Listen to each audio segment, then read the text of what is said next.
Welcome viewers, প্রতিদিনের মতো আজও চলে এসেছি আমার লাঞ্চের থালি নিয়ে। থার্সডে, তাই আজ আপনাদের সঙ্গে আমি আমার ভেজ থালি শেয়ার করব।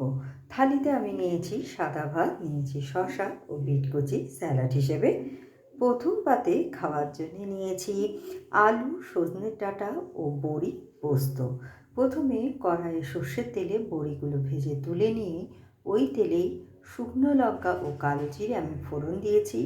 আর লম্বা টুকরো করে কাটা আলু ও সজনের ডাঁটা ভাজা ভাজা করে ওর মধ্যে নুন, হলুদ, সামান্য মিষ্টি ও পোস্ত, কাঁচা লঙ্কা বাটা দিয়ে আমি এটা তৈরি করেছি। নামানোর সময় একটু কাঁচা সর্ষের তেল আমি এতে নিয়েছি কয়েকটা পটল ভাজা। তার সাথে খাওয়ার জন্য নিয়েছি মুগের ডাল, যেটা আমি মটরশুঁটি দিয়ে রান্না করেছি।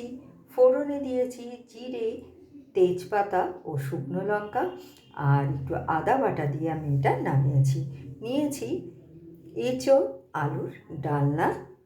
এঁচোড় আর আলুটাকে আগে ভাপ দিয়ে ফেলে নিয়েছি। কড়াইয়ে সর্ষের তেলে জিরে, তেজপাতা, শুকনো লঙ্কা ফোড়ন দিয়ে ওর মধ্যে ভাপানো আলু ও এঁচোড় ভাজা ভাজা করে আদা, জিরে, ধনে, লঙ্কা ও টমেটো বাটা দিয়ে আমি এটা তৈরি করেছি। নামানোর সময় ঘি ও গরম মশলা আমি এতে দিয়েছি। আর শেষ পাতে খাওয়ার জন্য নিয়েছি টক দই।